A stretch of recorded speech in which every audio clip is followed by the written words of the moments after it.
ओम शांति। ओम शांति। ओम शांति।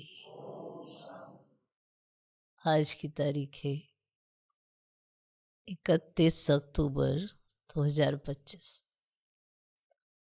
साकार महावाक्य। बाबा कहते, मीठे बच्चे, तुम हो स्पिरिचुअल रूहानी इनकॉग्निटो सेल्वेशन आर्मी। तुम हो स्पिरिचुअल रूहानी इनकॉग्निटो सेल्वेशन आर्मी। तुम्हें सारी दुनिया को सेल्वेस करना है। तुम्हें सारी दुनिया को सेल्वेस करना है। डूबे हुए बेड़े को पार लगाना है। डूबे हुए बेड़े को पार लगाना है। बाबा कहते, मीठे बच्चे, तुम हो स्पिरिचुअल रूहानी इनकॉग्निटो सेल्वेशन आर्मी। तुम्हें सारी दुनिया को सेल्वेस करना है। डूबे हुए बेड़े को पार लगाना है। डूबे हुए बेड़े को पार लगाना है। आज का प्रश्न, संगम पर बाप कौन सी यूनिवर्सिटी खोलते हैं जो सारे कल्प में नहीं होती?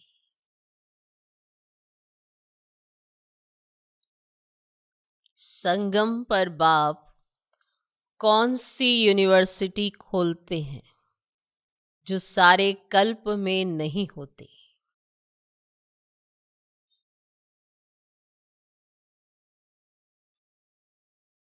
संगम पर बाप कौन सी यूनिवर्सिटी खोलते हैं जो सारे कल्प में नहीं होती?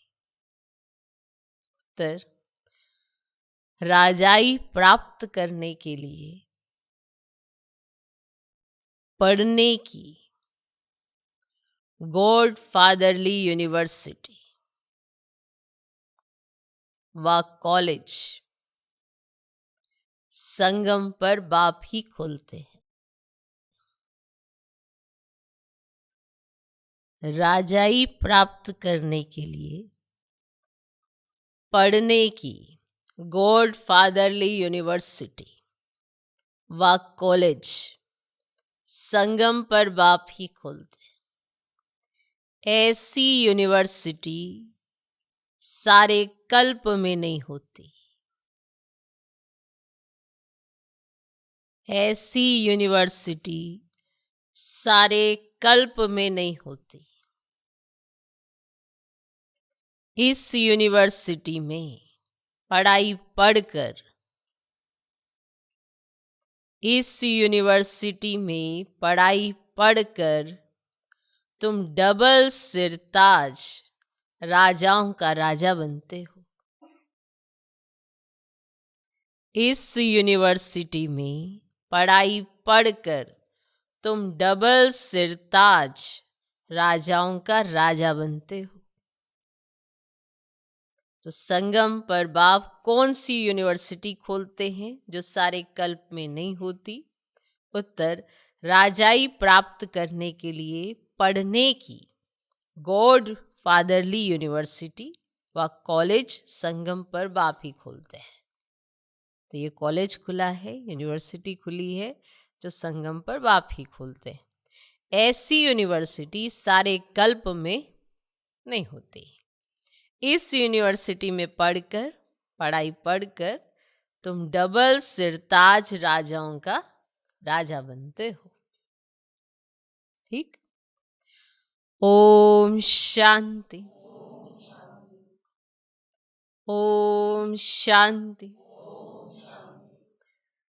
मीठे मीठे रूहानी बच्चों से पहले पहले बाबा पूछते हैं, यहाँ आकर जब बैठते हो तो अपने को आत्मा समझ बाप को याद करते हो? करते हो? क्योंकि यहां तुमको कोई धंधा धोरी, मित्र संबंधी आदि भी नहीं है। तुम ये विचार करके आते हो कि हम बेहद के बाप से मिलने जाते हैं। ये विचार करके आते हो कि हम बेहद के बाप से मिलने जाते हैं? कौन कहते? आत्मा शरीर द्वारा बोलती है। पारलौकिक बाप ने ये शरीर उधार पर लिया है, इनसे समझाते हैं। ये एक ही बार होता है जो बेहद का बाप आकर सिखलाते हैं। अपने को आत्मा समझ बाप को याद करने से तुम्हारा बेड़ा पार होगा। हर एक का बेड़ा डूबा हुआ है। जो जितना पुरुषार्थ करेंगे उतना बेड़ा पार होगा। अब गाते हैं ना, हे माझी बेड़ी मेरी पार लगाओ, ऐसे गाते हैं ना, हे माझी माना मेरी बेड़ी, माना मेरी नैया पार लगाओ। वास्तव में हर एक को अपने पुरुषार्थ से पार जाना है। हर एक ने अपने लिए पुरुषार्थ करना है। अपने पुरुषार्थ से हर एक ने पार जाना है। कोई आपकी जगह नहीं कर सकता, कोई भी। हर एक को अपने पुरुषार्थ से पार जाना है। जैसे तैरना सिखलाते हैं, फिर सीख जाते हैं तो आप ही तैरते हैं ना। तैरना सिखाया, फिर सीख गए तो फिर आप ही तैरते हैं। वे सब है जिस्मानी बातें और यह है रूहानी बातें। तुम जानते हो आत्मा कभी कीचड़ के दुबन में फंस गई है? जानते हो? जानते हो कि अभी उसकी हालत देखो कैसी है। कीचड़ के दुबन में फंस गई है। माना दुबन माना दलदल। इस पर हिरन का भी मिसाल देते हैं। पानी समझ जाते हैं परंतु वह होती है कीचड़। उनको लगता है ये पानी है पर वो होता है कीचड़। अब कीचड़ कैसा? जो दलदल है ना, दलदल नीचे खींचते रहता है अपने अंदर, होता है कीचड़ और उसमें फंस पड़ते हैं। कभी कभी स्टीमर्स, मोटरें आदि भी कीचड़ में फंस पड़ती हैं। फिर उनको सैल्वेज करते हैं, आते हैं, फिर उसको निकालते हैं। तरह तरह के प्रयत्न करके उसको निकाला जाता है क्योंकि वो कीचड़ में फंस गई। तो वह सब है सैल्वेशन आर्मी और तुम हो रूहानी। तुम जानते हो सब माया के दुबन में बहुत फंसे हुए हैं। इनको माया का दुबन कहा जाता है। बाप आकर समझाते हैं इनसे तुम कैसे निकल सकते हो। वह सैल्वेज करते हैं, उसमें मदद चाहिए आदमी को आदमी की, है ना। अब जैसे किसी की गाड़ी फंस जाए तो अकेला आदमी तो नहीं निकाल सकता उस कीचड़ से, तो फिर आदमी को आदमी की मदद चाहिए ना। और यहाँ तो फिर आत्मा जाकर दुबन में फंसी है। आत्मा जाकर दुबन में फंसी है, कीचड़ मानो विकारों के कीचड़ में फंस गई। तो बाप रास्ता बताते हैं इनसे तुम कैसे निकल सकते हो। फिर दूसरों को भी रास्ता बता सकते हो। अपने को और दूसरों को रास्ता बताना है कि तुम्हारी नैया इस विशेष सागर से क्षीर सागर में कैसे जाए। और सत्य को कहते हैं क्षीर सागर अर्थात सुख का सागर, और यह है दुख का सागर। रावण दुख के सागर में डुबोते हैं, बाप आकर सुख के सागर में ले जाते हैं। तुमको रूहानी सैल्वेशन आर्मी कहा जाता है। तुम श्रीमत पर सबको रास्ता बताते हो, हर एक को समझाते हो। दो बाप है, एक हद का और दूसरा बेहद का। अब लौकिक बाप होते हुए भी सब पारलौकिक बाप को याद करते हैं, परंतु उनको जानते बिल्कुल नहीं है। बाबा कोई गलानी नहीं करते हैं, परंतु ड्रामा का राज समझाते हैं। ये किसी की गलानी नहीं हो रही है। आपको जो कंट्रास्ट बताया जाता है वो सिर्फ समझाने के लिए बताया जाता है, किसी की गलानी करने के लिए नहीं। तो ये भी समझाने के लिए ही कहते हैं कि इस समय सभी मनुष्य मात्र 5 विकार रूपी दलदल में फंसे हुए हैं। आसुरी संप्रदाय है, ये समझाया गया है। दैवी संप्रदाय को आसुरी संप्रदाय जाकर नमन करते हैं क्योंकि वे संपूर्ण निर्विकारी हैं। अब सन्यासियों को नमन करते हैं, वे भी घर बार छोड़कर जाते हैं, पवित्र रहते हैं। इन सन्यासियों और देवताओं में रात दिन का फर्क है। सन्यासियों में और देवताओं में रात दिन का फर्क है। देवताओं का तो जन्म भी योग बल से होता है। इन बातों को कोई जानते ही नहीं। सब कहते ईश्वर की गति मत न्यारी, ईश्वर का अंत नहीं पा सकते। सिर्फ ईश्वर व भगवान कहने से इतना लव नहीं आता। सबसे अच्छा अक्षर है बाप। मनुष्य बेहद के बाप को ही नहीं जानते, तो जैसे आरफन है। मैगजीन में भी निकाला है, मनुष्य क्या कहते हैं, भगवान क्या कहते हैं, आप कोई गाली नहीं देते हैं। अब यहां फिर से बताया जा रहा है, ये सिर्फ समझाया जा रहा है। किसी की गलानी नहीं है, किसी को गाली नहीं देते हैं, बच्चों को समझाते हैं, क्योंकि बाप तो सबको जानते हैं ना। समझाने के लिए कहते हैं। इनमें आसुरी गुण है, आपस में लड़ते रहते हैं। तो जिनमें आसुरी गुण होते हैं तो आपस में लड़ाई झगड़ा करते हैं। तो ये समझाया जाता है कि ऐसे नहीं होना चाहिए। तो यहां तो लड़ने की दरकार ही नहीं है। वह है कौरव अर्थात आसुरी संप्रदाय, यह है देवी संप्रदाय।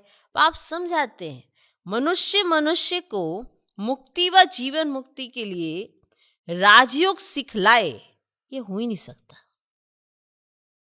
इस समय बाप ही तुम आत्माओं को सिखला रहे हैं। क्या? राजयोग।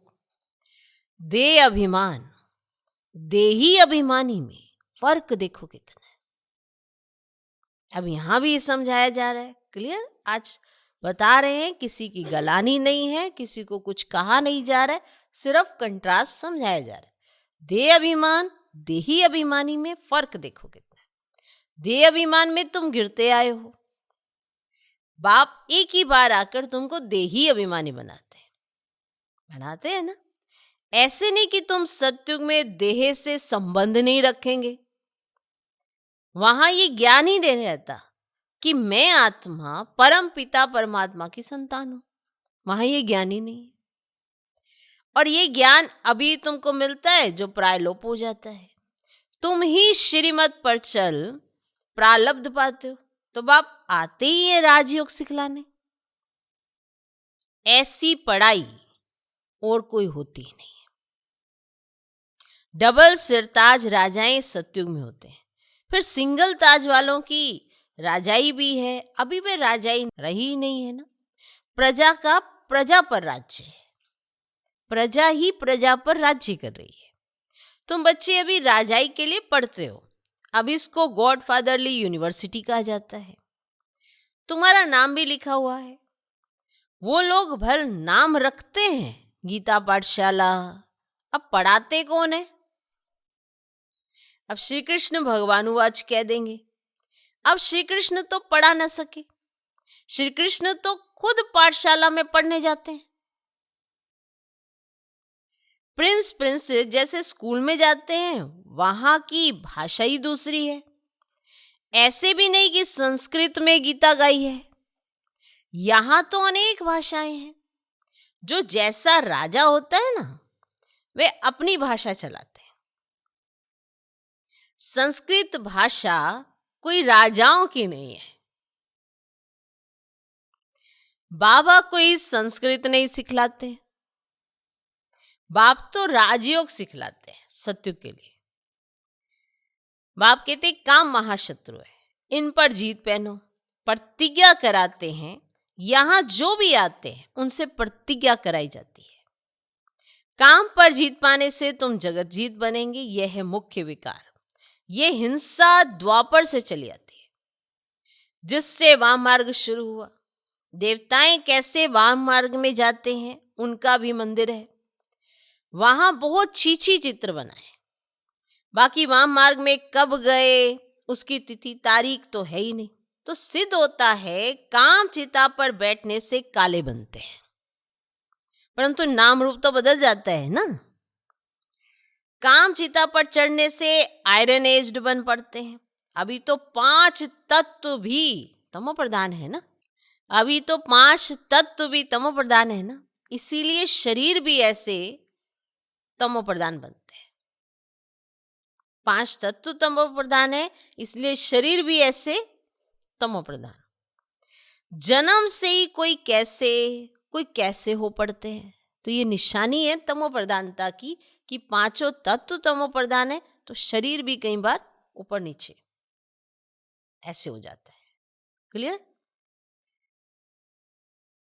तो ये कोई गलानी नहीं हो रही है, समझानी हो रही है, तो हमें समझना है समझ की रीति से।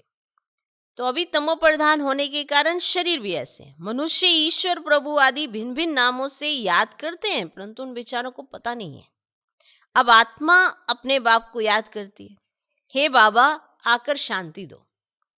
यहां तो कर्मेंद्रियों से पाठ बजा रहे हैं, तो शांति कैसे मिलेगी? विश्व में शांति थी जबकि लक्ष्मी नारायण का राज्य था, परंतु लाखों वर्ष कल्प की आयु कह दी है, तो मनुष्य बेचारे कैसे समझेंगे? जब इनका माना देवताओं का राज्य था तो एक राज्य एक धर्म था, और कोई खंड में ऐसे नहीं कहते कि एक धर्म एक राज्य हो।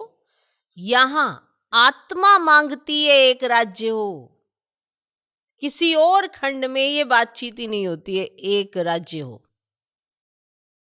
क्लियर? यहां आत्मा मांगती है एक राज्य हो।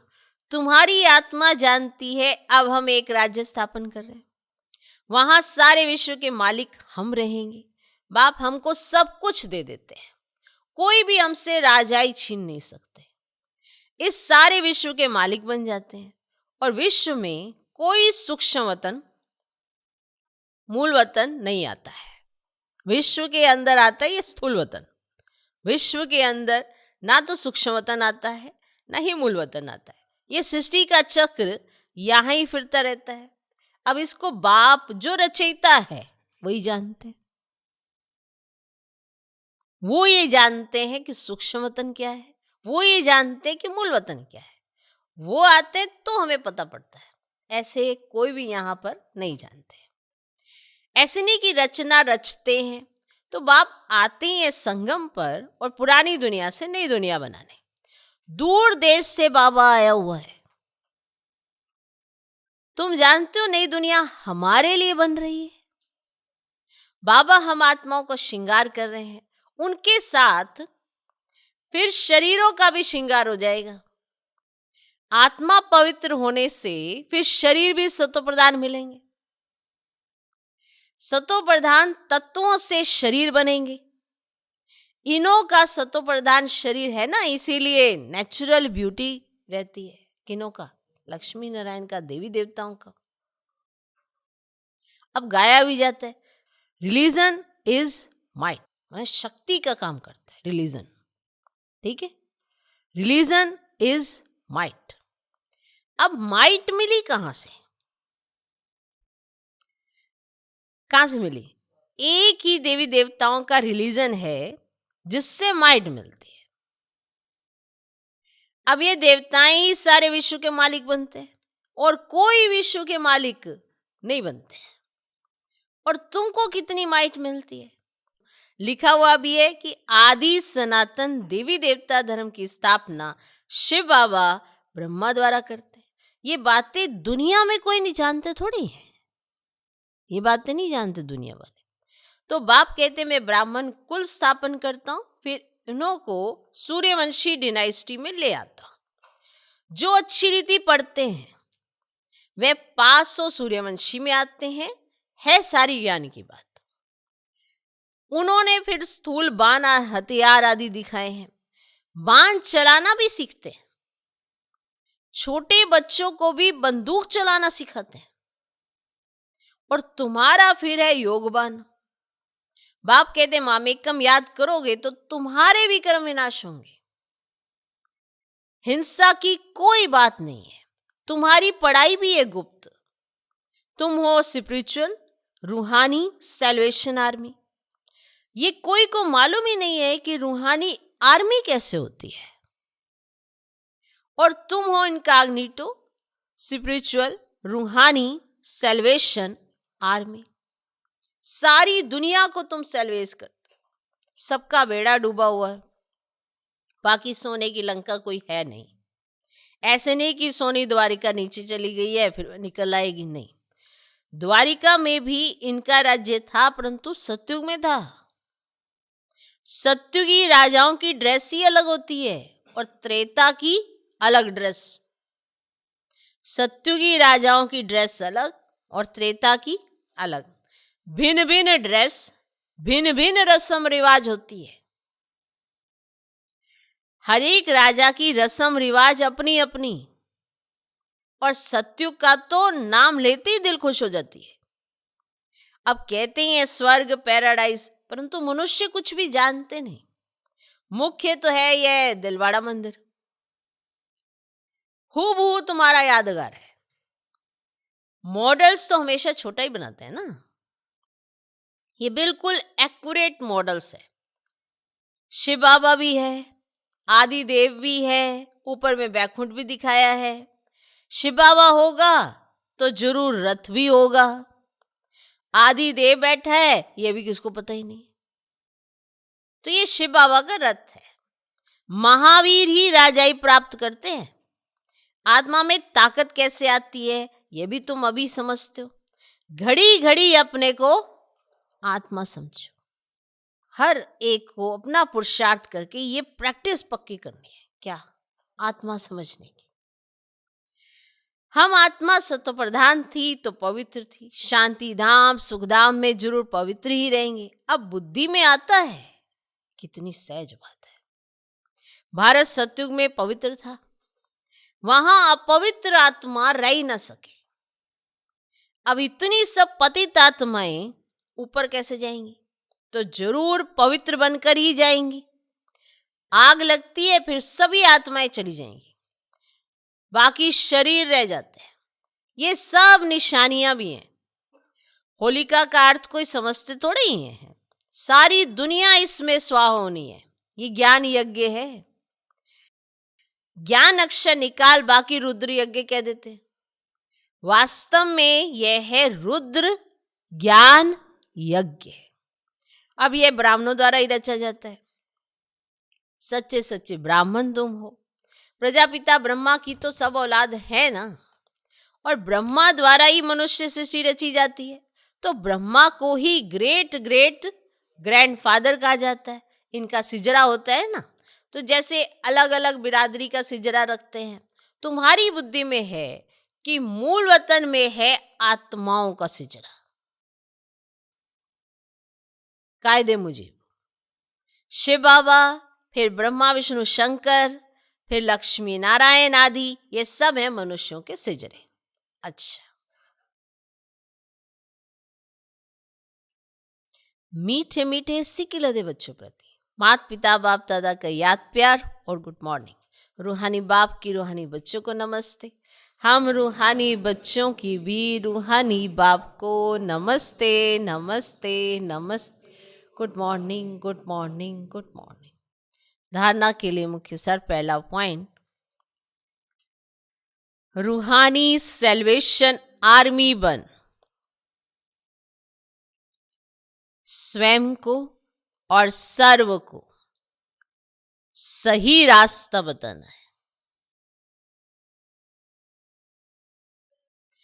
रूहानी सेल्वेशन आर्मी बन। स्वयं को और सर्व को सही रास्ता बताना है। सारी दुनिया को विशेष सागर से सेल्वेस करने के लिए बाप का पूरा पूरा मददगार बनना है। सारी दुनिया को विशेष सागर से सेल्वेस करने के लिए बाप का पूरा पूरा मददगार बनना है। दूसरा पॉइंट, ज्ञान योग से पवित्र बन। आत्मा का श्रृंगार करना है। ज्ञान योग से पवित्र बन आत्मा का श्रृंगार करना है, शरीरों का नहीं। ज्ञान योग से पवित्र बन आत्मा का श्रृंगार करना है, शरीरों का नहीं। आत्मा के पवित्र बनने से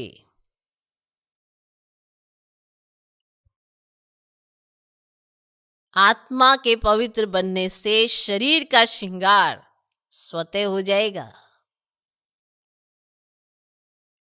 आत्मा के पवित्र बनने से शरीर का श्रृंगार स्वतः हो जाएगा। ज्ञान योग से पवित्र बन आत्मा का श्रृंगार करना है, शरीरों का नहीं। आत्मा के पवित्र बनने से शरीर का श्रृंगार स्वतः हो जाएगा। आज का वरदान,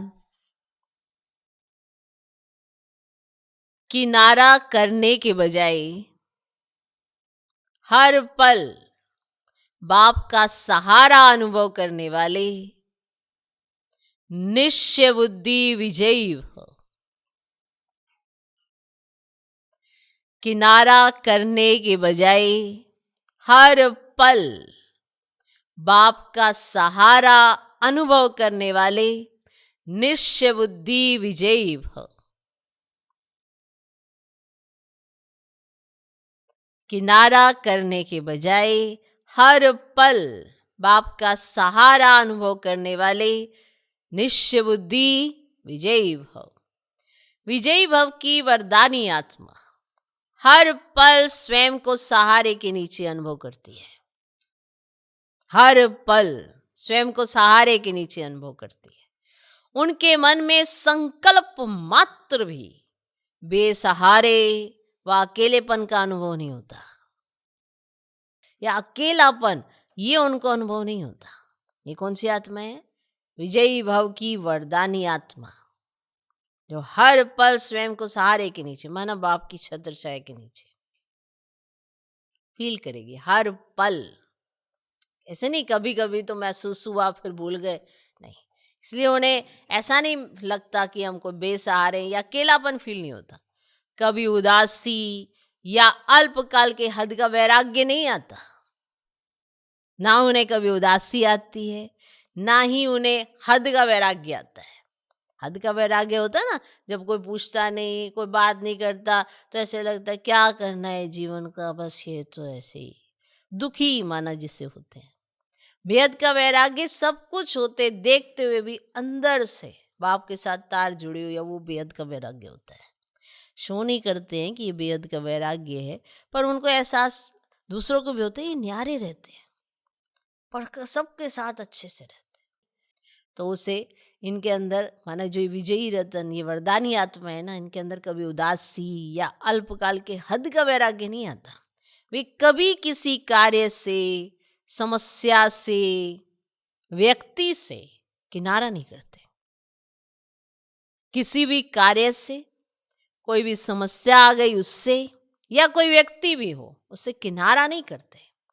लेकिन हर कर्म करते हुए, सामना करते हुए, सहयोगी बनते हुए बेहद की वैराग्य वृत्ति में रहते हैं। हर कर्म करते हुए, क्योंकि इन्हें अनुभव होता है कि बाप का सहारा हमारे पास है। ये कभी ऐसा महसूस नहीं करते कि अकेलापन है। तो ये वो आत्मा है। क्लियर? आज का स्लोगन, एक बाप की कंपनी में रहो और बाप को ही अपना कंपेनियन बनाओ। एक बाप की कंपनी और बाप को ही अपना कंपेनियन बनाओ। तो कोई है नहीं है इसका कोई फर्क नहीं पड़ेगा। एक बाप की कंपनी में रहो और एक बाप को ही अपना कंपेनियन बनाओ। अव्यक्त शरीर स्वयं और सर्व के प्रति मनसा द्वारा योग की शक्तियों का प्रयोग करो। दिव्य बुद्धि रूपी विमान द्वारा सबसे ऊंची चोटी की स्थिति में स्थित हो। अव्यक्त वतन वासी बन विश्व की सर्व आत्माओं के प्रति शुभ भावना और श्रेष्ठ कामना के सहयोग की लहर फैलाओ। योग के प्रयोग द्वारा दुखी अशांत आत्माओं को शांति और शक्ति की साकाश दो। ओम शांति।